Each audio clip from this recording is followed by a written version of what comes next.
Hello प्यारे बच्चों, कैसे हैं? आशा करता हूं बहुत बढ़िया होंगे आप लोग। आज मैं आप सबके लिए लाया हूं बहुत ही इंपॉर्टेंट टॉपिक, यानी कक्षा 10 के केमिस्ट्री से जो महत्वपूर्ण टॉपिक है, जिन्हें पढ़ने से आप लोग एग्जाम में ज़्यादा से ज़्यादा अंक प्राप्त कर सकेंगे, उन्हीं क्वेश्चनों की सीरीज में आप लोगों के लिए लाया हूँ। तो चलिए बिना देरी के हम शुरुआत करते हैं। केमिस्ट्री में आप सबका पहला जो प्रश्न है, जो मोस्ट इंपॉर्टेंट है, जो कई बार एग्जाम में आया है, इस बार भी आ सकता है। तो क्या है पहला?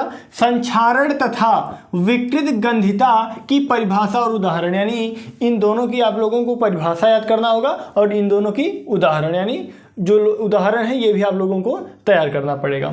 दूसरा क्या है? सभी अभिक्रियाएं। सभी अभिक्रियाएं क्या मतलब? यानी जो संयोजन है, वियोजन है, विस्थापन है, ठीक, उसके बाद द्विविस्थापन है, अपचयन है, उपचयन है, अपघटन है, ऊष्माक्षेपी है, ऊष्माशोषी है, यानी ये सभी जो अभिक्रियाएं हैं महत्वपूर्ण, इन सभी अभिक्रियाओं को भी आप लोगों को तैयार करना है। यदि इन क्वेश्चनों को आप लोग तैयार कर लेते हैं, तो ज़्यादा से ज़्यादा अंक आप लोग प्राप्त करेंगे और आप लोगों को टॉप करने से कोई नहीं रोक सकता।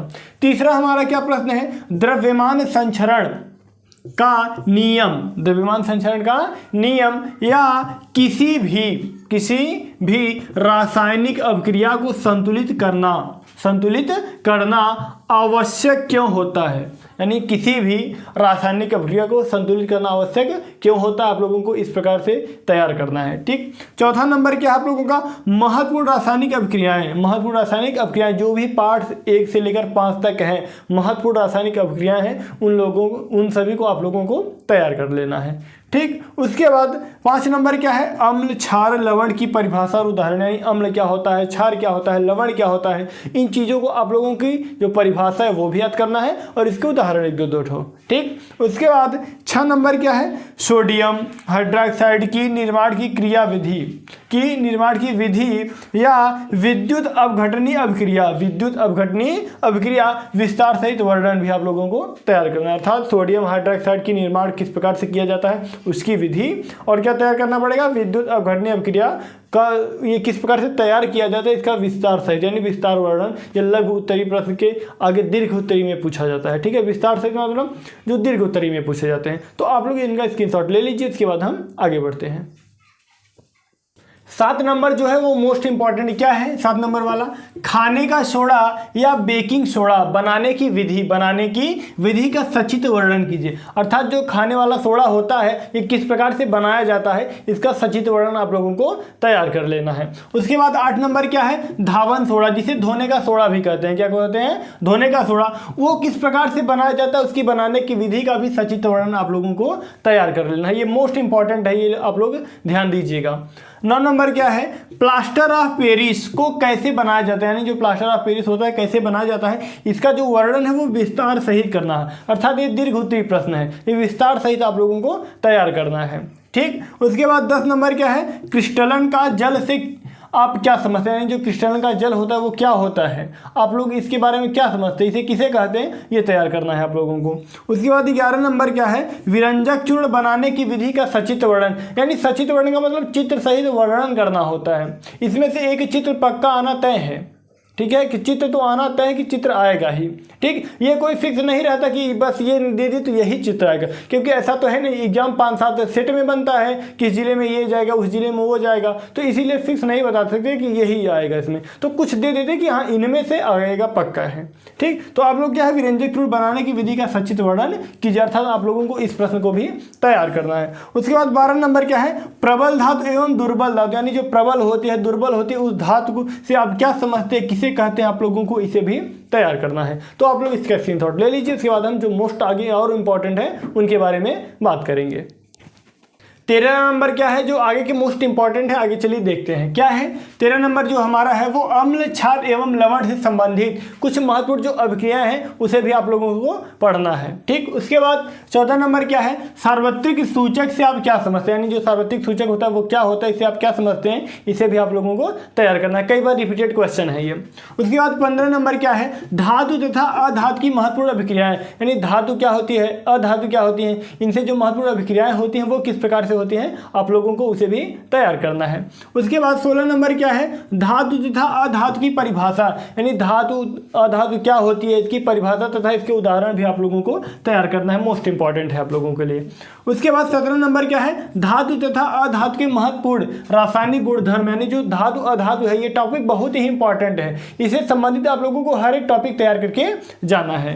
उसके बाद 18 नंबर क्या है, सक्रियता श्रेणी से संबंधित प्रश्न, यानी जो सक्रियता श्रेणी है इससे संबंधित जो कुछ प्रश्न है इसे भी आप लोगों को तैयार करके जाना है। यदि आप लोग कमेंट करेंगे तो इनके जो मोस्ट इंपॉर्टेंट वीडियो है इनके लिए आप लोगों को वीडियो बना देंगे, ठीक। उसके बाद 19 नंबर क्या है, गालक तथा धातुमल की परिभाषा और अंतर सहित उदाहरण, अर्थात आप लोगों को इसकी परिभाषा भी याद करना है, उदाहरण भी याद करना है, और इनमें अंतर क्या है, इन दोनों में अंतर क्या है इसे भी आप लोगों को तैयार करना है। उसके बाद 20 नंबर क्या है, क्षारीय गालक एवं अम्लीय गालक से आप क्या समझते हैं, यानी क्षारीय गालक क्या होता है, अम्लीय गालक क्या होता है, ये क्या होता है, इससे आप क्या समझते हैं, परिभाषा भी लिखना और उदाहरण भी देना है। तो ये भी मोस्ट इंपॉर्टेंट है। आगे और मोस्ट इंपॉर्टेंट क्वेश्चन की ओर हम चलेंगे, बात करेंगे, लेकिन आगे बढ़ने से पहले आप लोग इन सभी का स्क्रीनशॉट ले लीजिए, ठीक है।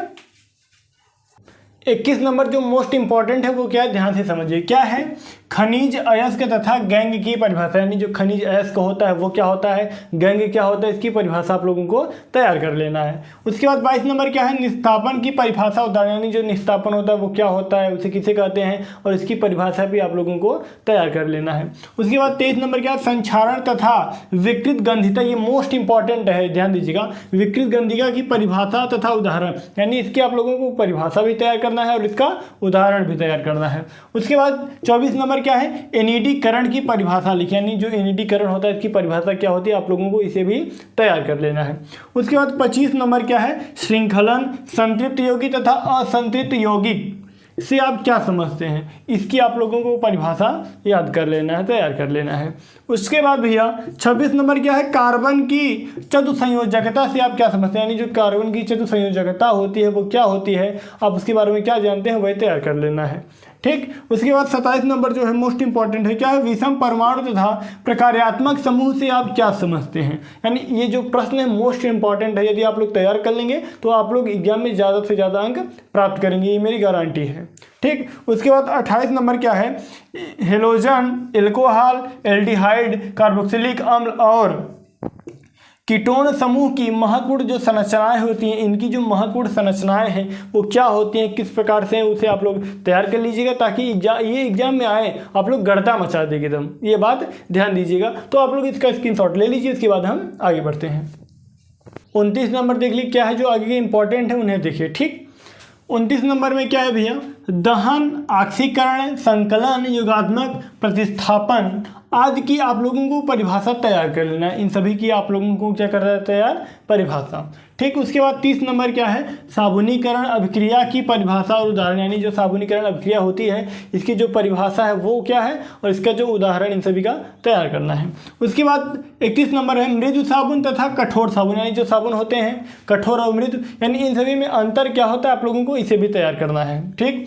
उसके बाद 32 नंबर है, अपमार्जक से आप क्या समझते हैं, यानी जो अपमार्जक होता है इससे आप क्या समझते हैं, आप लोगों को इसे भी तैयार करना है। उसके बाद 33 नंबर है, साबुन की स्वच्छीकारक क्रिया या मिशेल संरचना का वर्णन करना है, यानी आप लोगों को इसका वर्णन भी तैयार कर लेना है, इसकी संरचना वो किस प्रकार से होती है आप लोगों को तैयार करना है। उसके बाद 34 नंबर है, एस्टीकरण अभिक्रिया से आप क्या समझते हैं, यानी जो एस्टीकरण अभिक्रिया होती है इससे आप क्या समझते हैं, क्या होता है, आप लोगों को इसे भी तैयार करना है। उसके बाद 35 नंबर है, एथेनॉल तथा इथेनॉइक अम्ल का सचित वर्णन, यानी जो एथेनॉल होता है इसका और इथेनॉइक अम्ल का जो होता है वो सचित वर्णन आप लोगों को तैयार करना है। तो ये रहा आज का मोस्ट इंपॉर्टेंट क्वेश्चन, ठीक।